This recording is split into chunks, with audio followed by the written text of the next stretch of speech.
Good morning, everybody.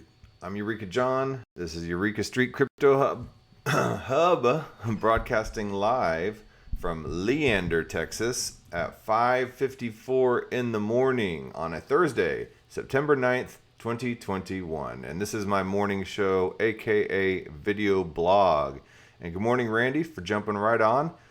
And you guys ready for the weekend? I am. Well, tomorrow I'm taking a day off, and it's gonna be me and the kids solo all weekend. So I'm gonna be in ultra dad mode, but I'm still gonna get up before all the little chitlins get up and do my deal here. So it's what I do. This is my morning show, and I do it consecutively every single morning. I'm going on.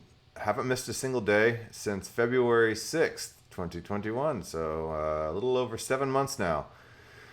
Anyway, this is all pure opinion, or not even opinions formed sometimes. Sometimes I'm just discovering this stuff for the first time as I'm on this show, as this is my time to study some crypto before I get on about my day.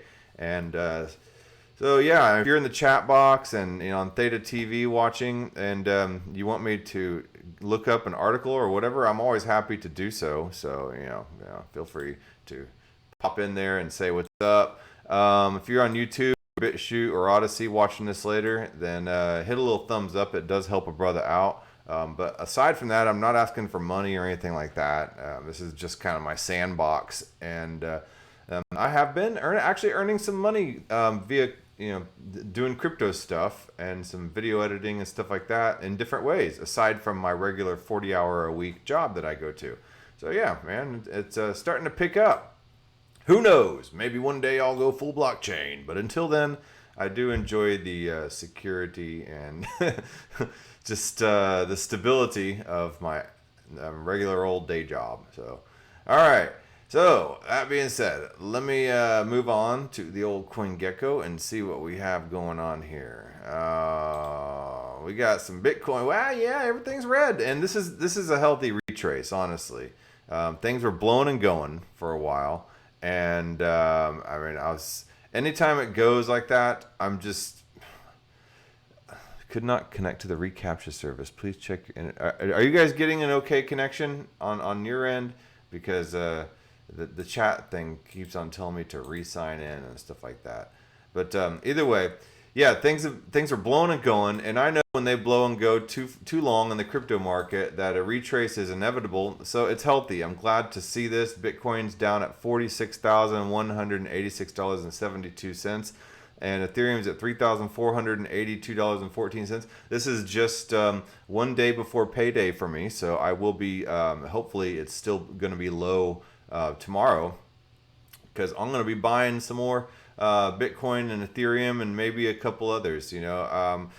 I'm waiting for Solana to hopefully retrace a little bit, and I need to get in that Solana game, man. I regret not doing it back when it was like $30, and I was like, yeah, it looks pretty promising. Yeah. And I didn't do it, but you know what? I've done that with some other tokens, and thanks, Randy, he says the stream's all good. All right, I've done that with some other coins. I got in early. I got in early on Unibright. I got in early on Quant. I got in early on Theta Network. And I'm doing very well. I got in early on Aave. Got in early on Chainlink. So, you can't hit them all. You try to, and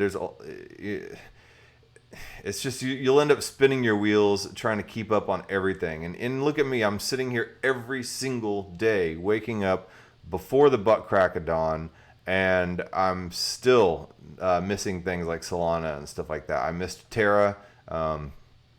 It is what it is. I've missed Filecoin. I missed Avalanche.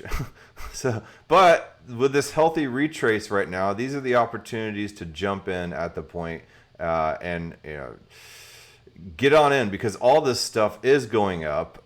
This is Web 3.0. This is blockchain 3.0. People just say, well, it's just like a bubble, just like 2017. Not really, honestly, because 2017 did not have the institutional investors. It was purely retail driven. There were a bunch of weird ICOs for a bunch of crappy vaporware everywhere that had no type of technological fundamentals behind it, and that had no institutional money behind it. And there's been a lot of software since 2017 that has been developed using machine learning and AI and all this other stuff that is able to analyze all the data being accumulated on chain in the market with tons of chain analysis and tons of investor grade dashboards these institutions are using and large whale investors are using to invest in crypto now that did not exist in 2017. So a lot more smart and strategic decisions are being made around crypto besides just some people like me back in 2017 who were like, yeah, man, all right, let's put some money in that Bitcoin. Oh, I hear about this weird triple X token. So no, things are different now, and I hate to be that guy that says, well, it's different this time, but it really is. Ethereum has come a long way. You can actually do stuff with Ethereum now. Back in 2017, it was just beginning to be like a real viable smart contract platform, but it was being clogged up by the likes of CryptoKitties, and it's still being clogged up and it has gas issues and stuff like that. But the merge is happening between ETH 1.0 and 2.0. There's lots of layer 2 solutions that are being developed now and then there's a lot of DeFi apps on those layer 2 solutions that are being developed. DeFi summer was just last year, really, in 2020, and that's when decentralized finance was just born. And back in 2017, during the bubble, there was no such thing as decentralized finance. I believe Maker was really just beginning. There was some ETHLend or something. I don't know, but I got into crypto at 2018, right at the bottom of it, and I'm just kind of walking into the empty party with all the beer cans sitting around, being like, "Hey guys, yeah, sorry I'm late," But it was a good time for me to get in and learn about crypto because you really could have only gone up from there. So, yeah, it's silver linings, everybody. Well, yeah, where was I? I kind of started getting off on a little rambling tangent like I tend to do. So Dogecoin's at 25 cents, XRP $1.11, Polkadot 28.75. USD and Binance are right next to each other. USDC's been kind of taking a hit in a way as far as market cap is concerned because of a lot of the SEC stuff. And if you don't know, USDC and Coinbase, they are very tightly intertwined. And the SEC is suing Coinbase, I think, or if they're threatening to sue Coinbase or something like that. I have a hard time keeping up with everything that everybody that the SEC tries to aim its crosshairs at. It's just like the crypto market is coming in fast.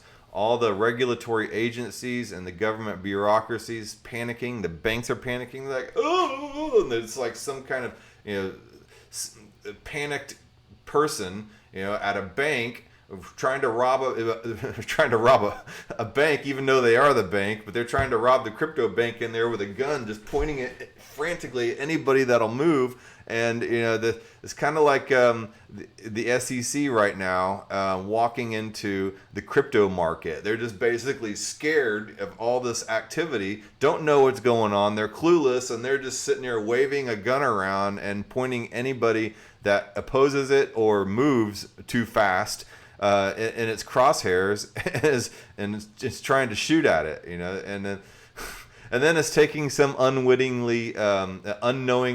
person into hostage, like Library token, the decentralized video streaming platform that Odyssey.com sits on top of, and they're holding them hostage, like with a gun to Library's head, being like, we're gonna shoot this guy if you don't stop, So I don't know.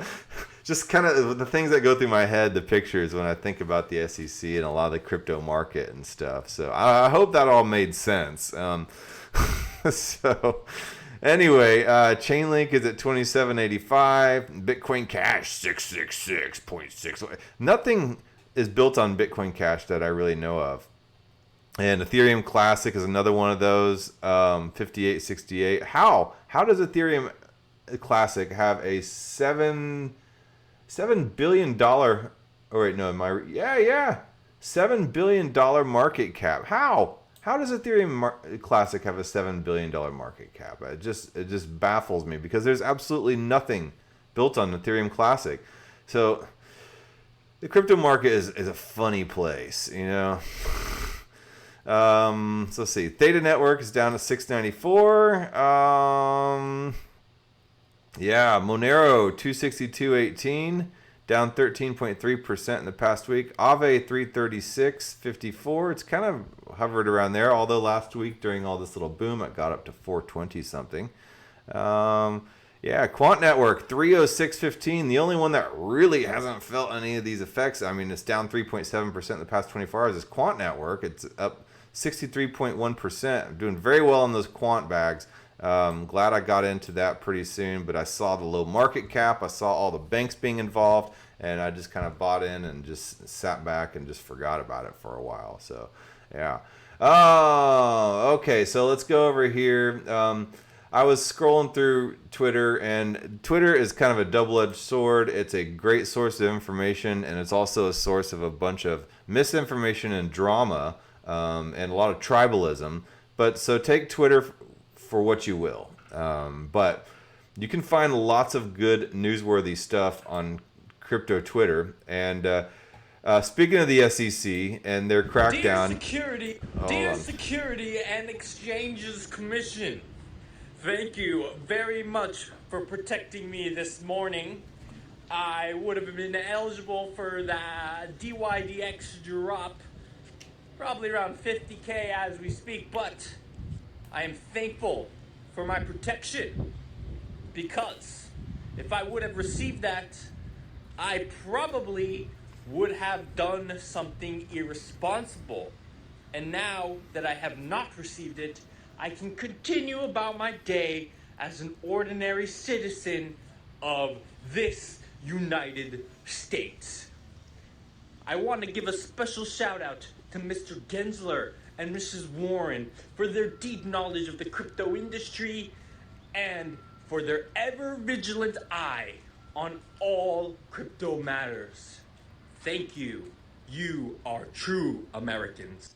Dear Security... Yeah, so basically sums up the sentiment. I guess he got blocked or something from getting a DYDX airdrop. So I've gotten several airdrops. I haven't really run into anything that's been blocked so far. Knock on wood. But I can see, the SEC is ramping up aggressive efforts against just average people who are receiving things like these. But it's just part of being in a pioneering space. I mentioned yesterday that the more things become decentralized, the more the centralized powers are going to panic and press harder down on you. But really, we are just kind of an oozy existence, and then the harder they press, the more it gets, the more we get everywhere. Yeah, the stickier we get, and the more oozy we get. But anyway. Yeah, so is a post by Crypto Fool, the government calling cryptocurrency a scam in a bubble, and they say, it's your risk, it's like that. And then, well, come on, this picture's not coming up. But you kind of get it here, and then the government, when you cash out your crypto investments, they suddenly, put on the communist flag, and they say, well, yeah, you got to give to the Uncle Sam what's definitely due. You have to pay your taxes, So, anyway, so... this one is a good tweet. I've said it once and I'll say it again. It pays to be an active user on DeFi on Ethereum and beyond. One, in my opinion, there's no better way to learn than getting your hands dirty. And two, it pays to be an early user and tester. Hey, what's up, Atile Luno? So today's airdrop is the latest example of many others. I don't know if he's talking about the DYDX airdrop, but he's right about that it pays to be an active user on DeFi and Ethereum and beyond. And I know we saw that example up there, the SEC cracking down on that guy. I don't know what happened. I don't know the circumstances around it. But learning about DeFi, sure, you can use the tools and you can circumvent the system and you can earn really good high interest rate on your cryptocurrency in a way that you can't with dollars, and it provides a democratic opportunity for anybody to be able to jump in and take control of their finances in a way that they've not been able to before. So yeah, it's amazing the tools that were previously only allowed for accredited investors that now have become democratized and been accessible to anybody else, and even somebody like me. What's up, Plukov614? So he says, in my opinion, there's no better way to learn than getting your hands dirty. That's absolutely true. That's how I learned. I had no idea what a derivative was, and then I jumped into synthetics. Yeah. I mean, obviously didn't have enough money to really pay for the gas to deal with it and all that stuff, but I learned the levers and pulleys of it, and it was kind of a trial by fire educational experience. I mean, I got burned a couple days ago by some layer 2 DeFi solution called Arcadium.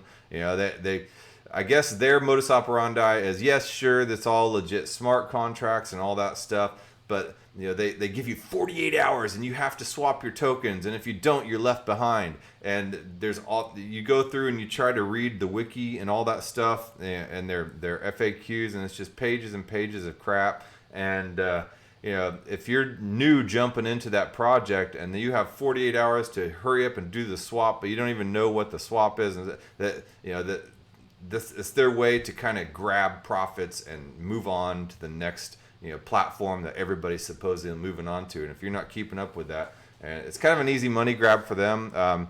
Whatever, the dude cussed me out and told me, basically called me a noob and stuff like that, because I happened to ask him some questions about it. But yeah, whatever. It wasn't. I'll cut my losses on that and just say, hey, I live and learn, crash and burn. And I know better and know what to look out for next time. So, yeah.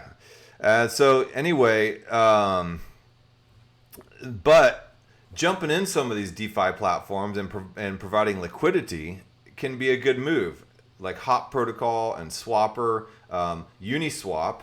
At the very beginning, I used Uniswap. I've used 1inch. DYDX is another one. And I got Uniswap airdrop. I got 1inch airdrops. I've gotten several other airdrops just because of the fact that I used their DeFi program at an early stage. So it is worth it to go in and find new DeFi platforms on whatever platform, whether that be Arbitrum or Matic or just Ethereum itself or Binance or whatever, because later on down the road, they may take a retroactive account of all the wallets that have used their platform and then say, hey, you know what? We want to reward our early users that helped us get where we are. And then now we want to implement a token for our platform. And we're gonna do that by rewarding our early users. And a lot of times platforms and dexes and stuff like that and DeFi platforms whip up a token, a governance token, in order to help bootstrap their project, and also to try to decentralize it and get community voting in place and stuff like that. So anyway, Nick Chong said he did a thread more in depth earlier this year. When people ask me how they should learn about DeFi, I tell them to load up an account with money and start playing. The reasons: 1, in my opinion, there's no better teacher than getting your hands dirty, and 2, it pays to be a tester. So a thread about the top airdrops of the past year. So 1inch exchange, I told you about that one. They gave 55,224 addresses entitled to a claim. I had 2 addresses that used 1inch, so I did pretty well on that one. I've not ever used Badger DAO, but they did a significant airdrop. Curve did an airdrop. Tornado Cash, I have not used any of these. And then let's see, I think Meme did some airdrop. Yeah, and I told you about the Uniswap one. And then Bankless, they did a bank airdrop token to get people to join the Bankless DAO. And basically all I had was an $11 a month subscription to the Bankless newsletter, because I listened to Bankless, and suddenly in my wallet, like last March or something, I received a significant airdrop in there. and it says, hey, these tokens are yours. You can do what you want with them. However, we would love it if you come to join our DAO with these tokens, because the Bankless DAO requires 35,000 tokens to join.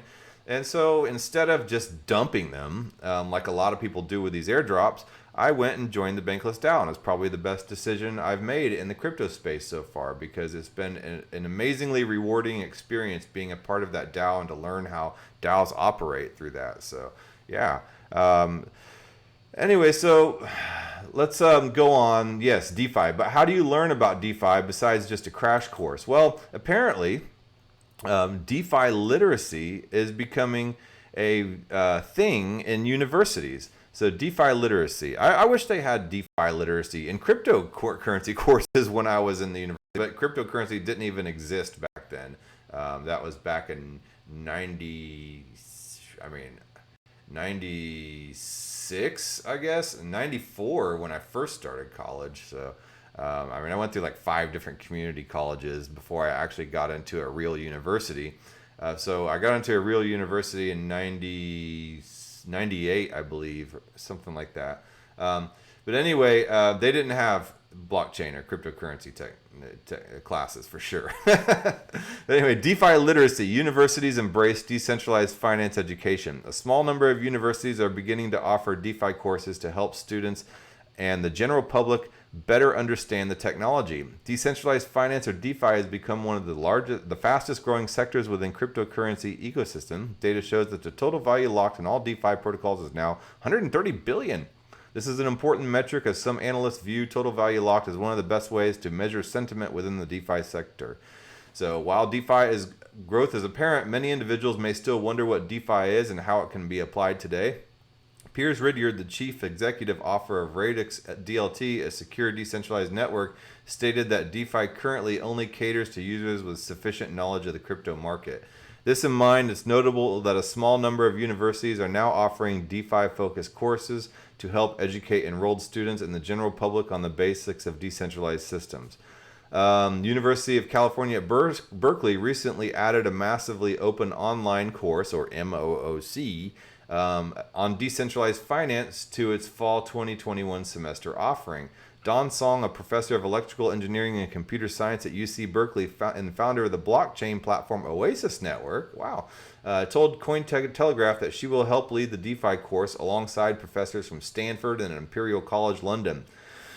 According to Song, DeFi is becoming a fundamentally new way to build financial infrastructure, which is why it's important for students everywhere to learn about the topic. So about 300 computer science and finance students have signed up for the course, yet given the enormous interest of DeFi, we're also offering MOOC version, so basically online version, open to everyone globally. In total, over 1,400 students have signed up for Berkeley's DeFi course. And that's a lot of people to sign up for a new course like that. And then 300 computer science and finance students have signed up within the university. So Song mentioned that UC Berkeley previously offered a shorter, more experimental DeFi course during its spring 2021 semester. She explained that due to the success and interest of that class, the university is now offering a full semester course covering the most important concepts in DeFi. So yeah, it's so cool that universities are now because I majored in Spanish and theology, a double major undergrad. I started out as a chemistry major, and then I got to organic chemistry, and I was like, I can't, this is tough. But nowhere in that, unless I was going to be a finance major, I guess, did I even learn how to do anything of everyday finance. I took some business classes, I took a management class, but I did not learn about any type of finance, nothing about investment, none of the differences between securities and commodities, nothing about yield opportunities, nothing about about retirement plans, nothing, absolutely nothing. The first time I ever learned anything about finance was when my mother-in-law gave me a Tony Robbins book called Money, and I read it cover to cover. This was last March or February of 2020, and that wasn't until then that I even knew what a T-bill was, you know? So it's interesting. But it's good that they're teaching DeFi in courses, because I went straight from like learning about what a T-bill was to learning how Aave worked in synthetics. So it's kind of a trial by fire way of learning. But it just goes to show that the liberal arts education and stuff like that, they don't teach you anything in a way that you can use in the real world, except I did learn how to research and do some critical thinking and stuff like that. So that's very important.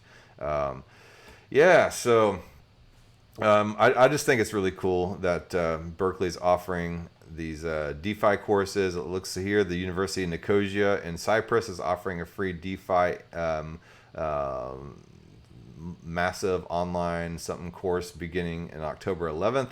And then, okay, so you can also, on top of that, I mean, okay, I kind of did a little quick search, cryptocurrency class and university education. And, yeah, there's just tons of courses in the universities now, like legit courses. I mean, I know you can learn DeFi and Solidity programming and all about cryptocurrency. There's just thousands and thousands and thousands of online courses everywhere. And that's kind of how I picked up a lot of stuff that I know. But, you know, to actually get like, you know, a BS in Bitcoin, Bachelor of Science in Bitcoin. I know there's a lot of people with a BS in Bitcoin, but I mean, I'm talking about like a legit Bachelor of Science. I mean, this was published in August 30th, 2018. If you want to learn about crypto, Stanford is the university for you. So a PhD in Bitcoin or blockchain, that soon may be a reality as interest in cryptocurrencies and their underlying technology has become more mainstream, prompting college campuses across the globe to promise courses in the nascent subject. So 2018. So about 3 years ago. In partnership with research firm Creosly, a San Francisco-based Coinbase found that nearly half of the world's top 50 universities, as ranked by U.S. News and World Report, are now offering crypto or blockchain-related classes. In the last couple of years, all they want to hear about is cryptocurrencies, says Alex Cat, professor of economics at Yale University, who teaches introductory macroeconomics. So, I mean, yeah, there's these university professors up there droning on, you know, about various hedge funds and all this stuff for finance students, and you know, all they want to hear about is crypto, and it probably drove the professors nuts to the point where they're finally like, okay, all right, we'll talk about cryptocurrency. So this is 2018 U.S. student experience with cryptocurrency. 9% have taken a cryptocurrency course, 18% own cryptocurrency, and 26% want to take a cryptocurrency course. That's probably dramatically higher now. And then cryptocurrency and blockchain courses at top universities. And this is 2018, keep in mind. But look at all these universities here, and these are some very, very good universities here. Even UT Austin's on there. So, yeah, interesting stuff. So let's move on here. And then on top of that, if I were in college now, and you know, now I'd kind of show up and be like, "How do you do, fellow kids?" You know, but there's blockchain societies at colleges, and I'm super jealous. Like, I would totally have joined my university's blockchain club, man. So yeah, just. I don't know. Maybe I should form like some kind of Leander, you know, crypto blockchain group. But then again, I'm not really good with clubs like that. I just, you know, it gets political and cliquish and, you know, stuff like that. So I don't know. Columbia University Blockchain Studio. Oh man.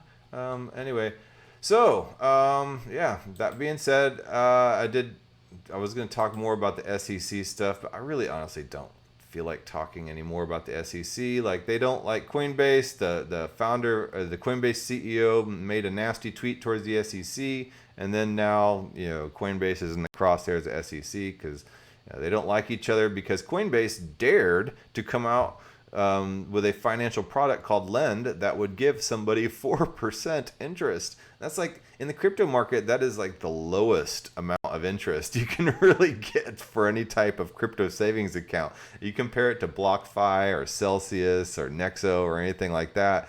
And you know, the Lend program would pay owners of USDC, the second largest cryptocurrency pegged to the US dollar, 4% interest on their holdings. Despite 6 months of discussion between Coinbase and the SEC, the agency now appears to consider the product security offering, which means it would need to register the product with the agency as such. Notably, as pointed out by Coinbase, the SEC failed to provide the company with any meaningful explanation of its intentions. A healthy regulatory relationship should never leave the industry in that kind of bind without an explanation. So you have, Yellen and Gensler and all these people making these decisions, about, and the SEC making these decisions and basically trying to implement a global bank. And nobody ever elected these people. There's an article here that Chris Bleck put out. Biden's total financial surveillance.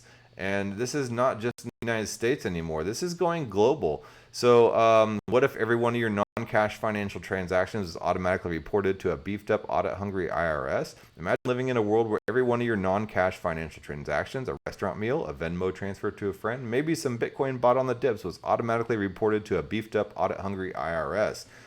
That dystopia will become a reality if President Joe Biden gets his way. Biden, Treasury Secretary Janet Yellen, and key Capitol Hill allies such as Elizabeth Warren are pushing a vast, intrusive financial surveillance system in the name of closing the tax gap. But don't worry, there's no fear if you've got nothing to hide. That's what they all say, right?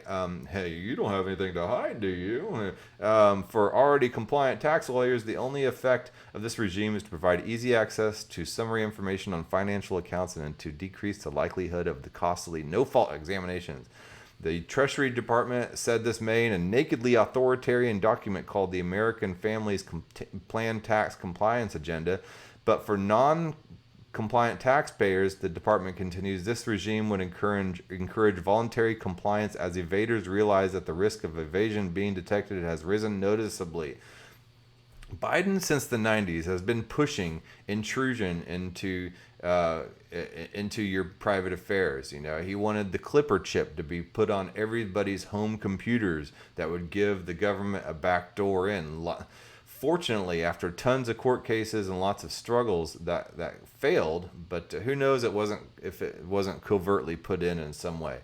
Anyway, the administration's proposed comprehensive financial account reporting regime would dramatically increase the types of financial institutions and transactions exposed to the Fed's prying eyes. All businesses and personal accounts from financial institutions, including bank, loan, and investment accounts, would be forced to report gross inflows and outflows to the IRS and not just bank accounts. The dragnet would now include PayPal, settlement companies, and crypto asset exchanges for starters. And how does this work with decentralized finance and DEXs and things and anonymous tokens like Monero? It would be a good time to own Monero, that's for sure. Not that I own any.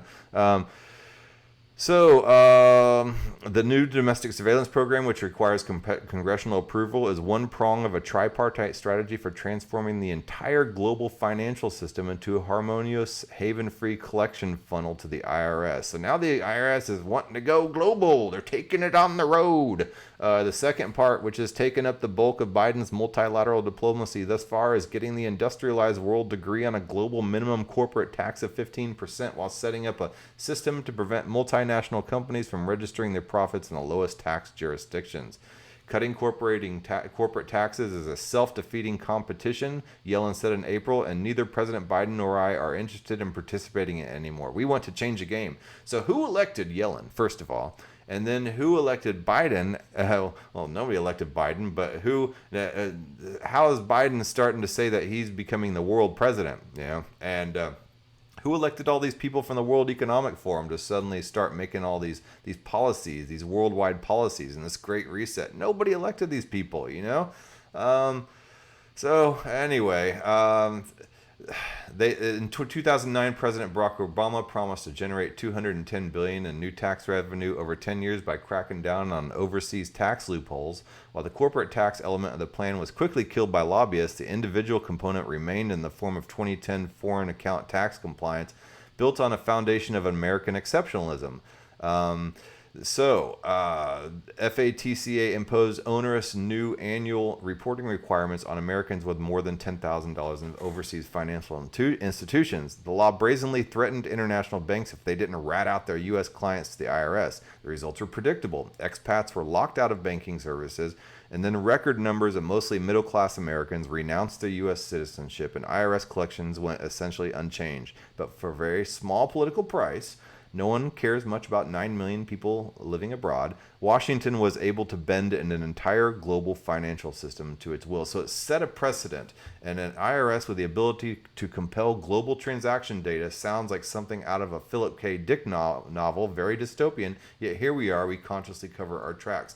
So with that thing that basically cracked down on expats and people living overseas, the IRS was able to extend its reach to a global audience. And here we are, now Biden is wanting to crack down worldwide, and Janet Yellen, who is she? Like, seriously. And Gensler, all these people at the SEC and in high political office who are now claiming to know everything that there is about cryptocurrency and the shadowy supercoders and all this stuff. And of course, they want to protect us. So thank you.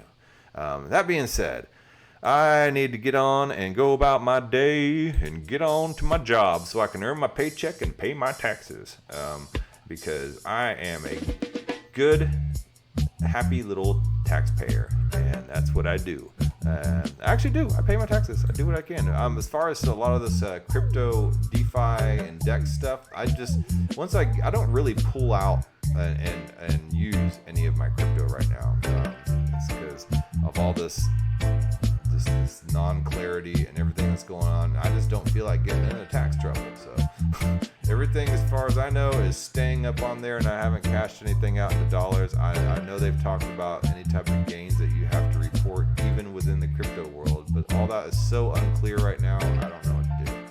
So I'm sure maybe I could get a tax lawyer on here to talk about that type of stuff. But until then, I have a job, and I'm doing just fine. So all right, so yeah, don't worry, I ain't gonna quit my day job. All right, let me just check the chat window before I leave. All right, you have a great day too, Randy, and I will be back on tomorrow. All right, bye.